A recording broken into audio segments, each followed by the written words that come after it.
1 वाटी गव्हाचं पीठ घेतलं आहे व आपल्याला थोडासा मैदा घ्यायचा आहे, थोडासा आपल्याला सोडा घ्यायचा आहे। सर्व पीठ मिक्स करून कोमट पाण्यात हे पीठ मळून घ्यायचे आहे।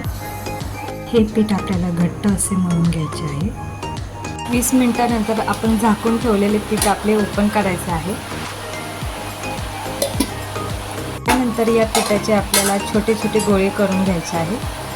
हे जे आपण पिठाचे गोळे तयार केले आहेत त्याला आपण थोडेसे तेल लावून घ्यायचे आहेत व नंतर आपण ते गोळे लाटणार आहोत।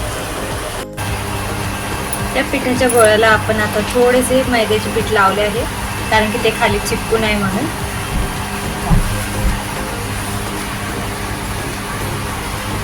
अलगद हाताने अशी आपल्याला ती पुरी लाटून घ्यायची आहे।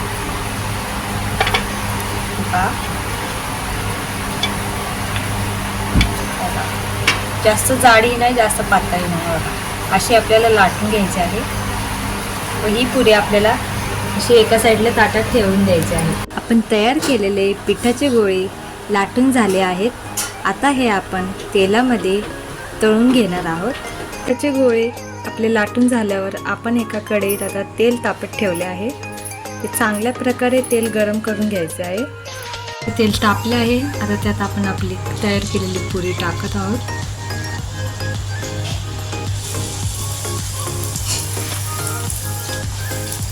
अशा प्रकारे तिला थोडे थोडे दाबून घ्यायचे आहे म्हणजे ते फुगते।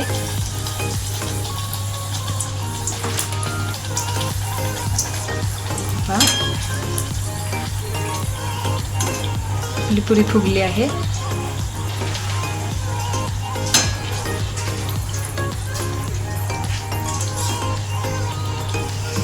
आपली पुरी तयार झाली आहे।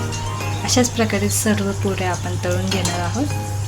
पहा, आपल्या पुऱ्या टम्मपणे फुगल्या आहेत। अशा प्रकारे सगळ्या आपण पुऱ्या तळून घेणार आहोत व एका प्लेटमध्ये सर्व करून घेणार आहोत। सर्व पुऱ्या तळून झाल्या आहेत व ही एका प्लेटमध्ये आपण सर्व करून घेतला आहे। हा व्हिडिओ जर तुम्हाला आवडला असेल तर या व्हिडिओला लाईक करा, शेअर करा व आपल्या चॅनलला सबस्क्राईब करा।